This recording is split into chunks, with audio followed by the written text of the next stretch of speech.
Palabras de alegría y de esperanza. 26 domingo del tiempo ordinario, año B, Marcos 9, 38-50. Comentario del padre Fernando Armelini. Un buen domingo para todos. La persona orgullosa, arrogante y algo vanidosa no atrae simpatías. Se nota que actúa para lucirse, para hacerse valer, y si alguien que se molesta un poco por su preciosismo se anima a señalárselo, esa persona se avergüenza. Los corazones de los discípulos de Jesús también estaban llenos de ese orgullo personal. Lo que dice el Evangelio del domingo pasado, dice que en el camino estaban discutiendo ya que cada uno de ellos quería ser el primero. Y cuando Jesús llegó a casa, les preguntó de qué discutían a lo largo del camino. Ellos no respondieron porque se avergonzaron de estar involucrados en una conversación de la que Jesús no quería oír hablar. Este orgullo personal, este impulso que lleva a querer dominar, imponerse sobre los demás, viene del maligno, no del Espíritu de Cristo, que lleva, en cambio, a elegir el último lugar, el del servicio. Y este orgullo se nota fácilmente, se descubre inmediatamente, no se puede mantener oculto. Hay otra forma de orgullo que es más sutil, más peligroso, porque no es fácil de detectar. Está bien escondido. Es el orgullo del grupo que se mimetiza. A veces toma la forma de celo por Dios, otras veces se presenta como amor a la iglesia, pero si se analiza bien, no deja de ser una expresión del deseo de competir, de afirmar la propia superioridad, no como persona, porque tienen vergüenza, sino como grupo. No es la actitud de quien se pone al servicio de los demás para ayudarles en su búsqueda de la verdad y del bien. Como sabemos, este orgullo de grupo lleva siempre al fanatismo, al sectarismo y a la oposición a los demás. En el texto del Evangelio de hoy, Jesús nos quiere poner en guardia sobre este orgullo sutil del grupo. Escuchemos lo que pasé.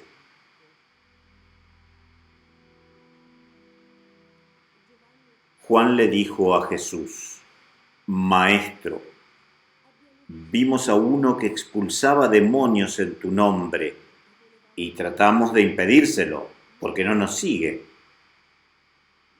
Jesús respondió: No se lo impidan.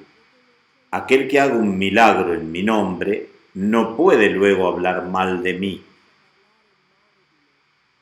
Quien no está contra nosotros está a nuestro favor. Notemos que aparece Juan, una figura eminente entre los discípulos, uno que más de los demás se preocupa por la reputación del grupo al que pertenece. Les decía antes que estas personas se convierten fácilmente en fanáticos. Es el caso de Juan y de su hermano Santiago, quienes recibieron de Jesús un apodo no muy agradable, Boanerges, que significa gente que desata fácilmente huracanes, tormentas, fundamentalistas, fanáticos. El evangelista Lucas también nos recuerda que cuando Jesús y sus discípulos llegaron a Samaria y los samaritanos no los recibieron, los dos hermanos se acercaron a Jesús y le dijeron: tenemos que hacer algo, como Elías, invoquemos fuego del cielo para que incinere a todos estos no creyentes. Y Jesús se dio vuelta y los reprendió. Juan se presenta a Jesús y le dice: Maestro, vimos a uno que expulsaba demonios en tu nombre. ¿Qué significa invocar el nombre de Jesús? Los antiguos curanderos solían pronunciar los nombres de los ángeles y los demonios durante los exorcismos, nombres de algún personaje famoso que fuera reconocido por sus poderes terapéuticos, porque creían que este nombre contribuía a la eficacia de sus intervenciones. Flavio Josefo, el historiador, informa de un cierto Eleazar que expulsaba demonios invocando el nombre de Salomón, que era considerado el protector de todos aquellos que cultivaban el saber, el conocimiento. Y como Jesús también se había hecho famoso, había curanderos que entre otros nombres también ponían el nombre de Jesús. Juan corrió hacia el maestro y le dijo: tenemos un rival peligroso por ahí, que cura a la gente, hace el bien, pero usa tu nombre. Y nosotros desconfiamos de él. El verbo que se utiliza quiere decir nosotros se lo impedimos, por lo tanto significa que trataron de impedírselo repetidamente, pero no pudieron porque continuó de todos modos.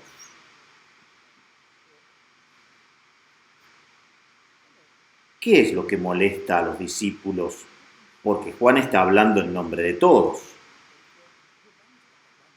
Es el hecho de que esta persona no nos sigue, no cuenta con nuestra autorización. Aquí está Satanás. Antes Satanás había hecho hablar a Pedro en nombre de todos. Ahora Satanás se manifiesta en el protagonismo comunitario. Lleva a la competición, luego al fanatismo, luego provoca exclusiones. Si Juan hubiera dicho: hay uno que está hablando en tu nombre, pero no te sigue, está lejos de lo que tú enseñas, lleva una vida opuesta a la tuya.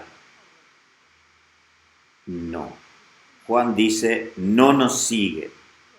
Es decir, se identifica seguir a Jesús con hacer lo que decimos nosotros, lo que decidimos nosotros.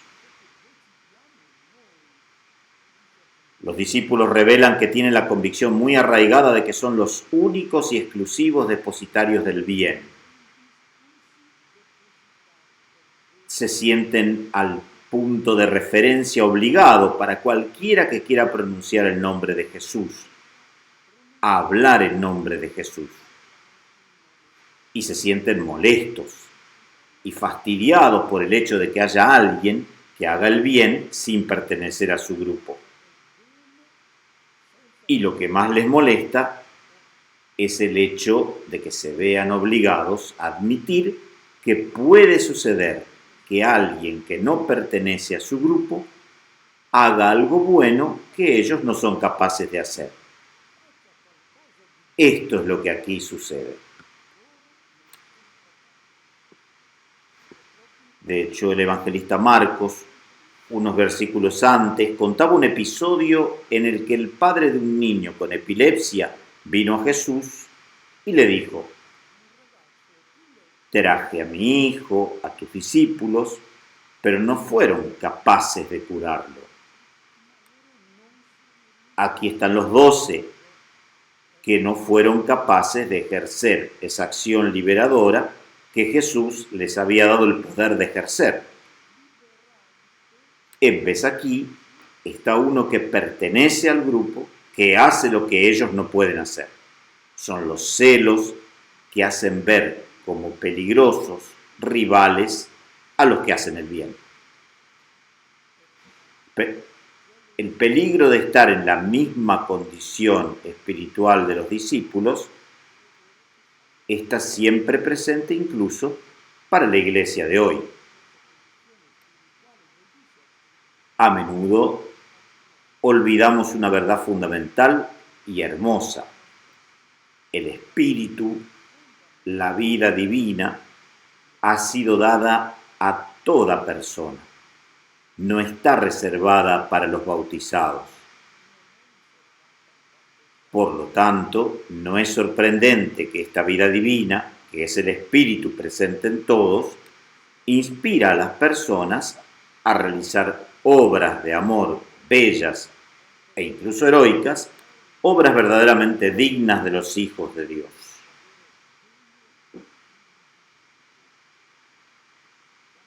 Cuando un cristiano se enfrenta a estas hermosas obras, ¿qué debe hacer? ¿Debe entristecerse o alegrarse? El demonio del orgullo comunitario puede sugerir fingir no ver, ignorar o disminuir el bien que hacen los demás, los que no pertenecen a la iglesia. Sí, hacen buenas obras, pero no como nosotros. Las nuestras son mejores. Es difícil aceptar que los demás pueden incluso darnos lecciones de honestidad, lealtad, no violencia, hospitalidad, tolerancia. Cuando veas el bien, solo puedes alegrarte porque siempre es obra del mismo Espíritu que el Padre Celestial ha dado a cada persona.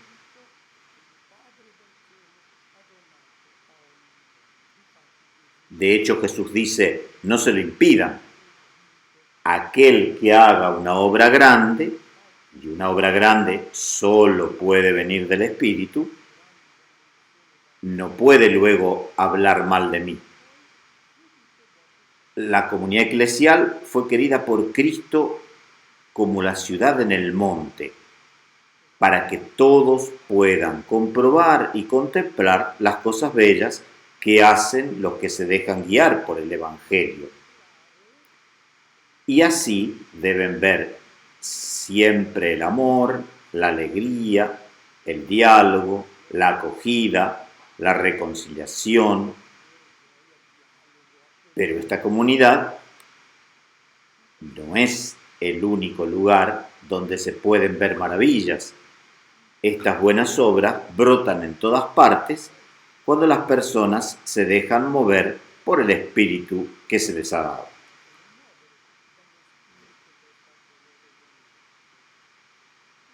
Jesús sigue con un principio hermoso. El que no está en contra de nosotros, está a favor de nosotros. Por tanto, ¿quién está en contra de nosotros?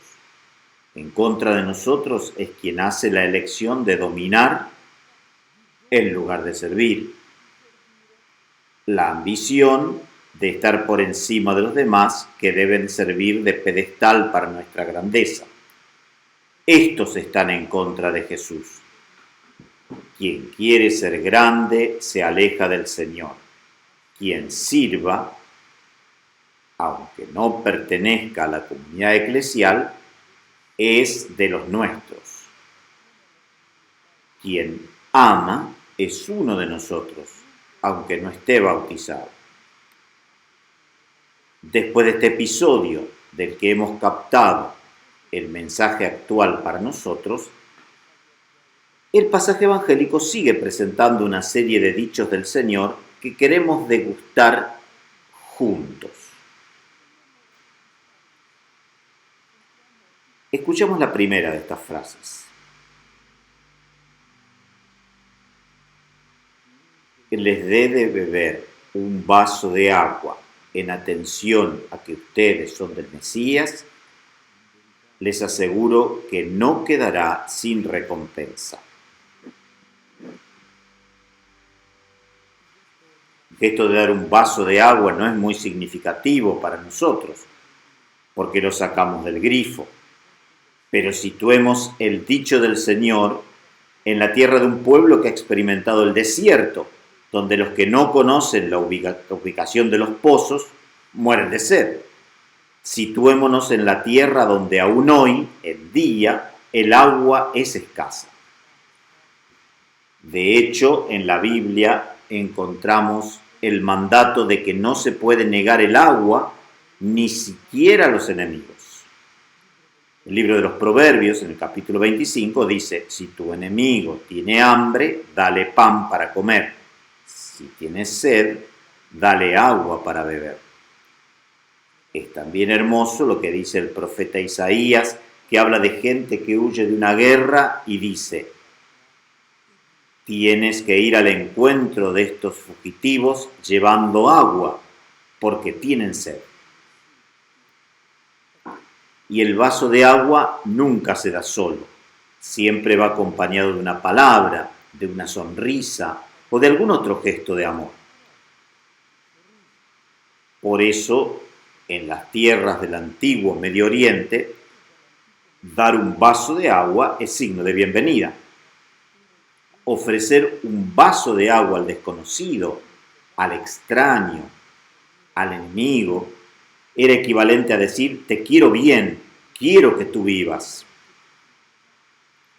Es un pequeño gesto de amor, pero ¿qué es lo que lo hace florecer?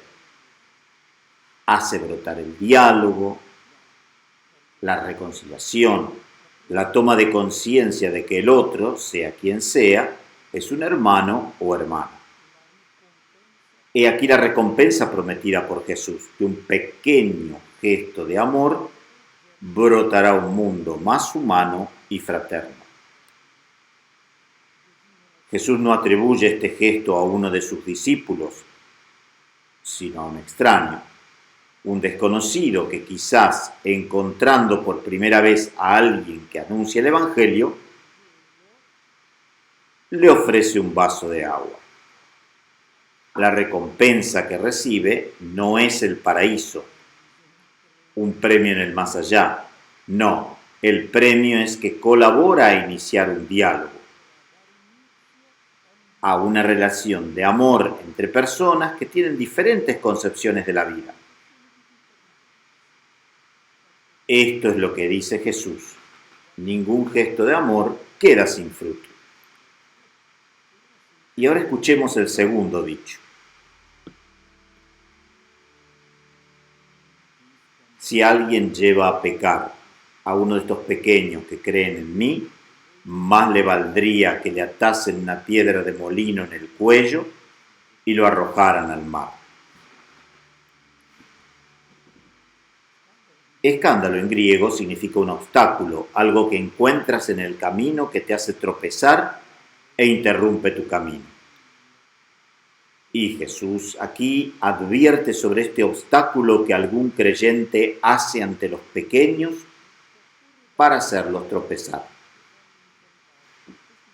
Los pequeños no son los niños. Aquí mikroi son las personas débiles en la fe, los que intentan dar sus primeros pasos siguiendo a Jesús. Es precisamente un creyente el que hace tropezar, interrumpe este camino, hace que la gente se aleje de Cristo. Los que ponen este obstáculo, dice Jesús, están asumiendo una enorme responsabilidad. Con el contexto en el que Marcos ha enseñado este dicho, nos permite identificar la razón de la gravedad de este escándalo. ¿Cuál es el escándalo que encuentran estas frágiles personas cuando se acercan a la comunidad cristiana? El contexto nos dice que es la ambición, la competición por ser el primero. Este es el escándalo que aún hoy aleja a los pequeños de la iglesia.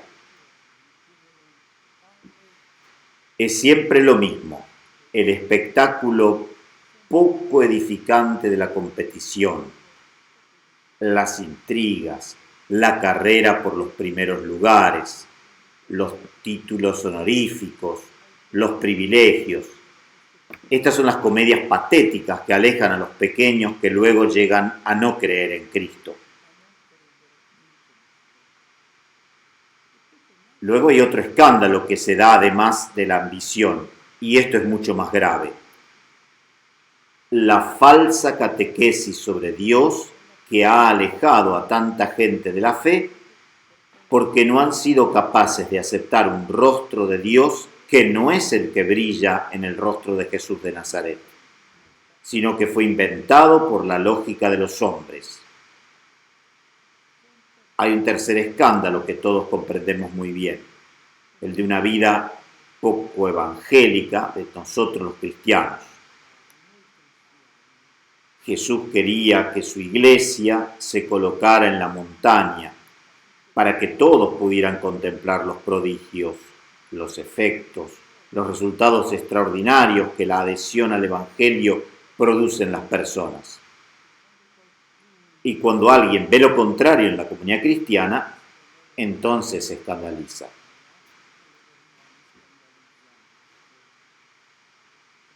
A todos nos ha pasado que nos acusan de algún escándalo presente en la iglesia y nosotros reaccionamos correctamente diciendo que somos humanos. Es el aspecto humano que está presente en la comunidad cristiana. Pero nos habríamos dado cuenta que el no creyente no se queda convencido porque espera una vida diferente de un cristiano.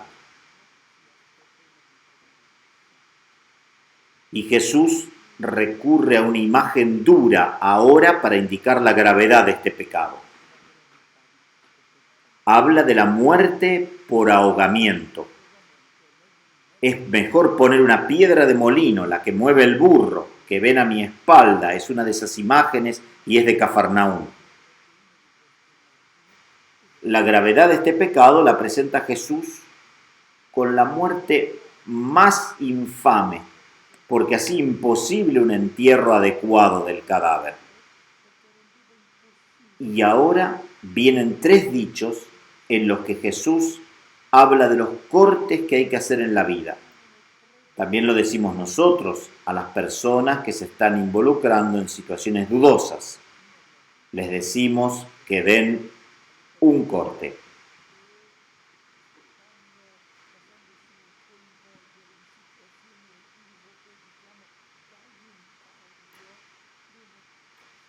Escuchemos 3 recomendaciones dadas por Jesús en este sentido.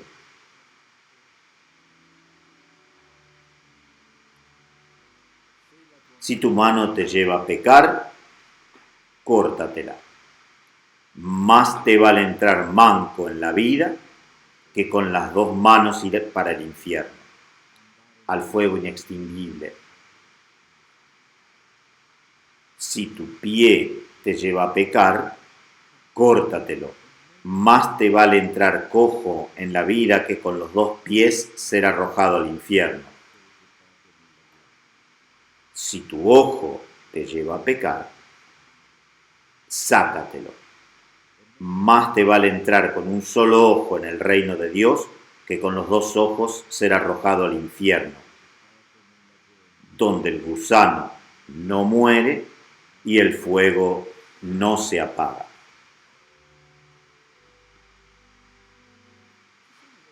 Hay escándalos, obstáculos en el camino que lleva a la vida que se ponen desde fuera. Hemos visto el escándalo que algunos creyentes dan a los pequeños. Pero hay obstáculos y escándalos que vienen de dentro. Todos experimentamos una fuerza negativa, un espíritu del mal que está dentro de nosotros y que hay que tener en cuenta. No todo lo que nos viene a la cabeza, los impulsos que sentimos, son buenos, no. Y hoy Jesús quiere advertirnos de este peligro de escándalo que viene de dentro. Y utiliza 3 imágenes: la mano, el pie, el ojo. Y un lenguaje que es muy duro, paradójico, un lenguaje semítico.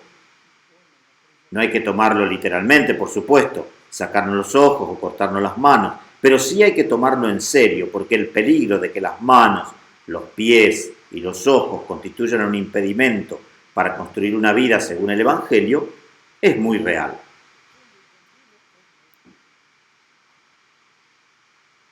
Estos 3 dichos que hemos escuchado terminan con un estribillo lúgubre, con una referencia a la Gehenna y al fuego inextinguible, ¿Qué es esta gehenna y qué es este fuego? Lo primero que hay que dejar claro es que no tiene nada que ver con el infierno y con toda la imaginería que se relaciona con este término. Las llamas, los tormentos, los diablos. Este infierno no existe en el Evangelio. Los cristianos empezaron a hablar de estas cosas a partir de la segunda mitad del segundo siglo después de Cristo. Fueron ellos los que inventaron incluso la palabra infierno. Jesús nunca la empleó. Habló de la gehenna y entonces queremos entender bien qué es esta gehenna y qué es este fuego.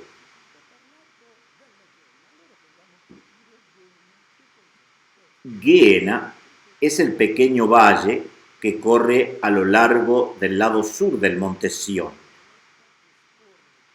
Pueden apreciar la reconstrucción de la ciudad de Jerusalén en tiempos de Jesús y también se indica este pequeño valle que es la Gehenna. El nombre hebreo es Gehinnom, y que significa valle de Gimnón. Este Gimnón puede que haya sido el dueño de esta tierra. Hoy en día la Gehenna es un lugar agradable. Cuando era estudiante solía ir allí a pasear. ¿Por qué se ha convertido en un lugar maldito? Porque donde se encuentra con el Cedrón, que está indicado, y el Grinnon, existe un montículo que se llamaba Tofet. En ese montículo, en la antigüedad, se hacían sacrificios humanos, se inmolaban niños a Moloch, el ídolo pagano.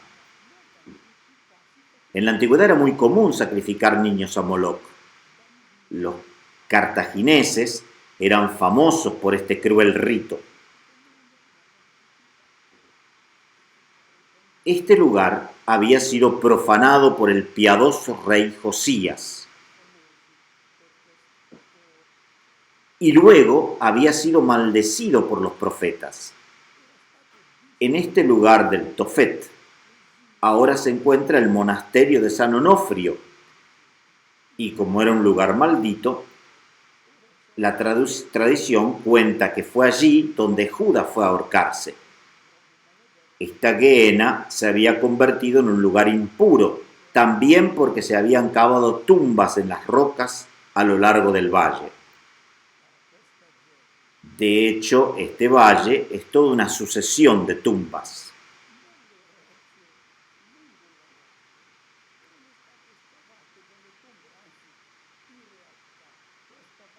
Luego, para desacrar completamente este lugar, empezaron a tirar toda la basura de la ciudad en este valle.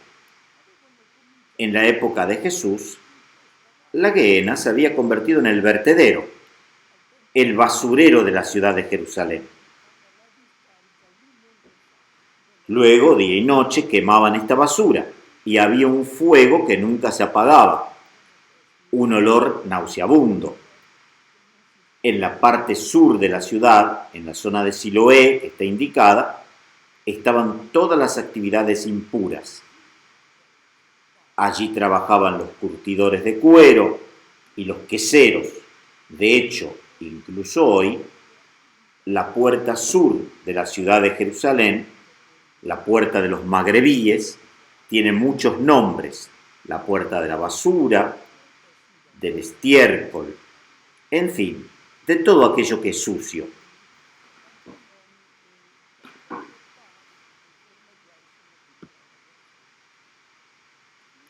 Los rabinos usaban la expresión acabar en la Gehenna para advertir del peligro de arruinarse la vida.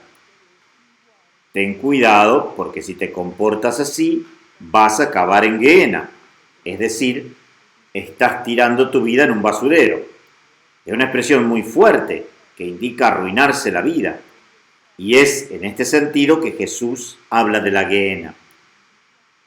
Ninguna referencia a los castigos de Dios. Tal interpretación no solo es errónea, sino blasfema.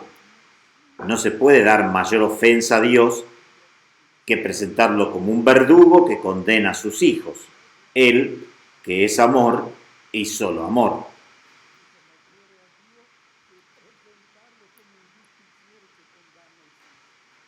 La imagen de la Gehenna se completa entonces con la del gusano, que no muere, y el fuego que no se apaga.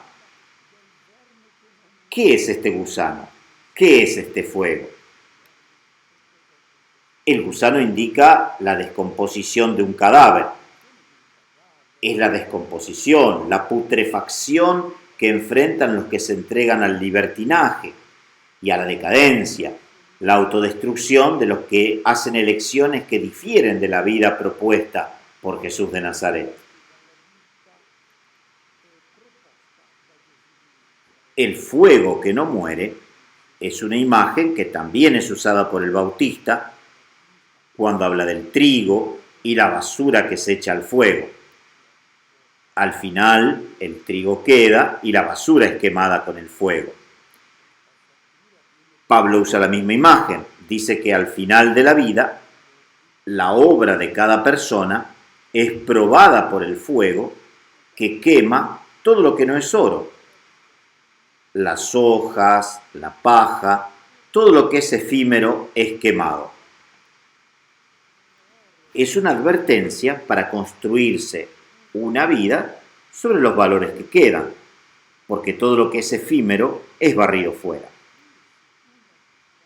Nuestros castillos de papel maché se queman, pero es hermoso lo que dice Pablo.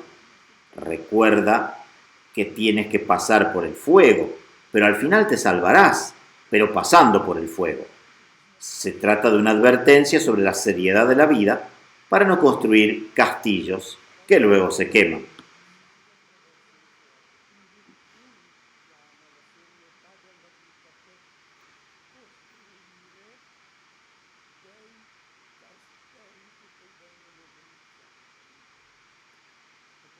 Estas imágenes eran bien conocidas en la época de Jesús. Los rabinos solían utilizarlas para amonestar, para sacudir las conciencias de aquellos que descuidaban sus deberes hacia Dios y hacia el prójimo. Esta insistencia de Jesús en la seriedad de esta vida debe ser retomada por los predicadores de hoy. Pero no malinterpretemos las palabras de Jesús convirtiéndolas en una proclama de condenación eterna de los réprobos. Es una interpretación falsa. Veamos ahora los 3 cortes necesarios para no acabar en la Gehenna. La primera, la de la mano.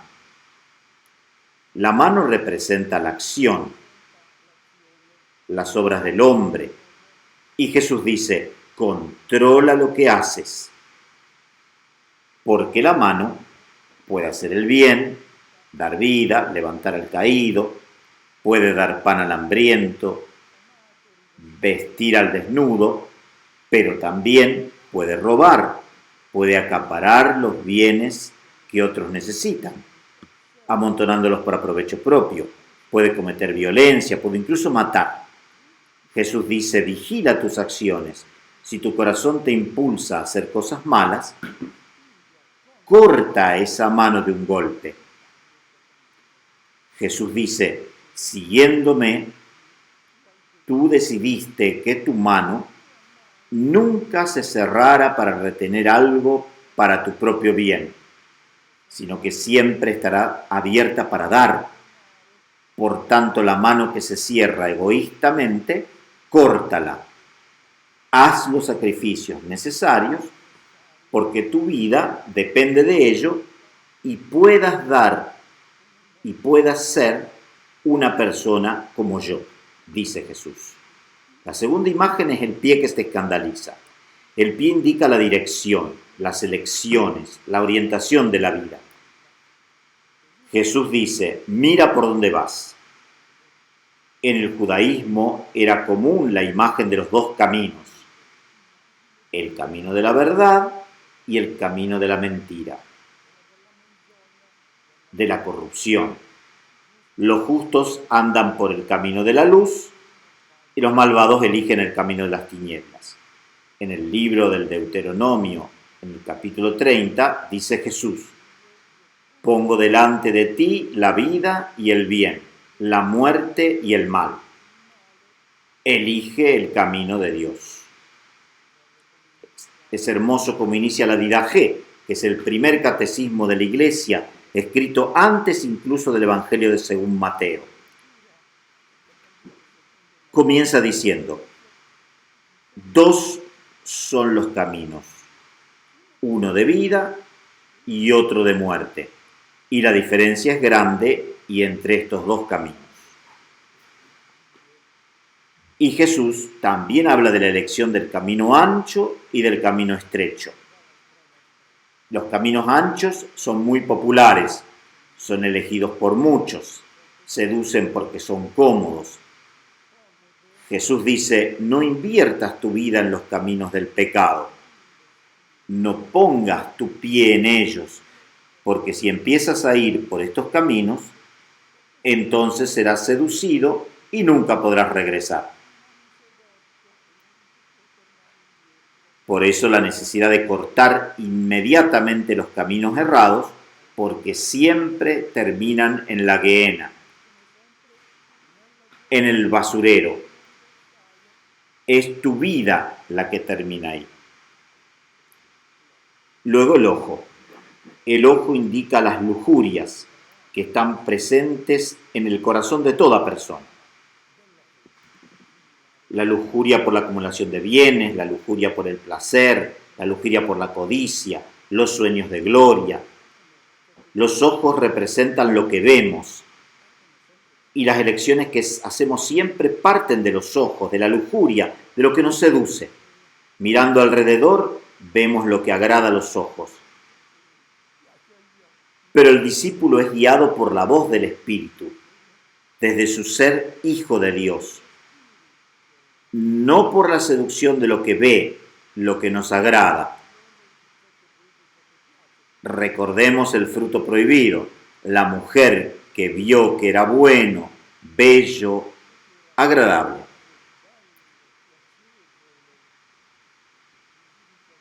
Jesús le dice al discípulo: cuando tus planes no están en sintonía con el amor, no esperes a que sea demasiado tarde. Cuidado con la seducción de los ojos.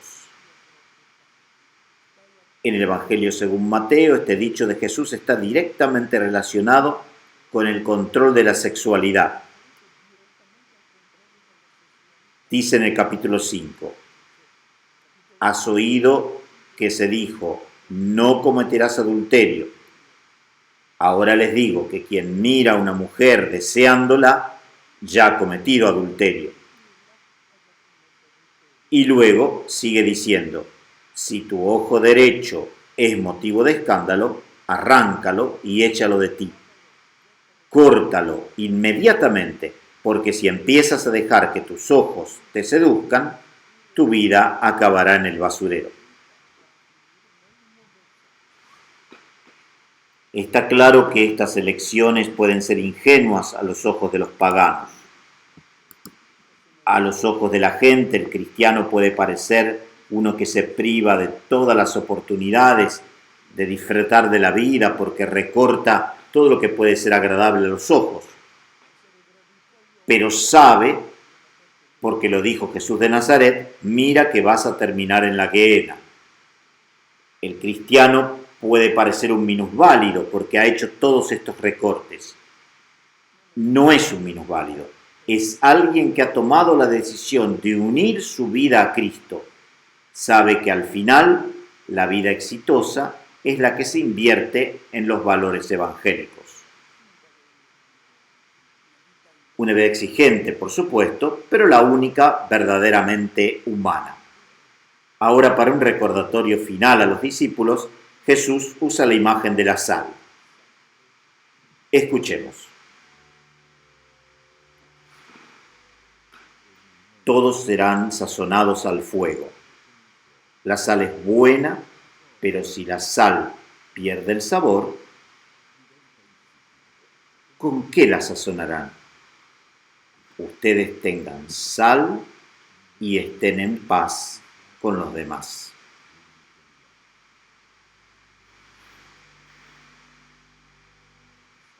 En la cultura bíblica la sal es símbolo de sabiduría, de lo que da sabor, da sentido a la vida. También es utilizada por Pablo, escribiendo a los Colosenses, que dice: sus conversaciones deben ser siempre agradables, sazonadas con sal. Las conversaciones de los creyentes en Cristo tienen un sabor particular. El cristiano no usa palabras ofensivas, agresivas, no dice vulgaridades, porque su conversación se caracteriza por un sabor particular que viene del fuego, dice Jesús.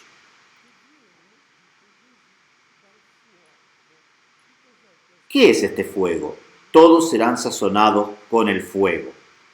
El único fuego que Jesús conoce es el fuego del Espíritu. Jesús dice en el capítulo 12 del Evangelio según Lucas: he venido a traer fuego a la tierra y cómo quisiera que estuviera ardiendo. Es el fuego de Pentecostés, el fuego del Espíritu. Es este Espíritu que sala al cristiano, que da sabor a la vida de un cristiano. El fuego del Espíritu no es otra cosa que la sabiduría del amor, y el cristiano se caracteriza por la anti-ambición, que lleva a querer dominar a los demás, a hacerse servir. No. El sabor que es dado por el fuego del Espíritu es el sabor del servicio y del amor. Y Jesús te advierte que tengas cuidado de no perder este sabor que te caracteriza. Los químicos dicen que la sal no puede cambiar su sabor, pero hay un truco para hacerle perder su sabor. Por ejemplo, añadiendo un poco de azúcar, y el sabor ya no es lo mismo. Es el peligro que incluso los cristianos pueden correr al introducir en la lógica evangélica un poco de sabiduría pagana. Así pierden su sabor. La última frase de Jesús: ustedes tengan sal, sal pura, que viene del Espíritu, que los caracteriza, y estén en paz con los demás. Aquí es de donde puede venir la paz, la reconciliación, solo de la sal que viene del Espíritu, del amor.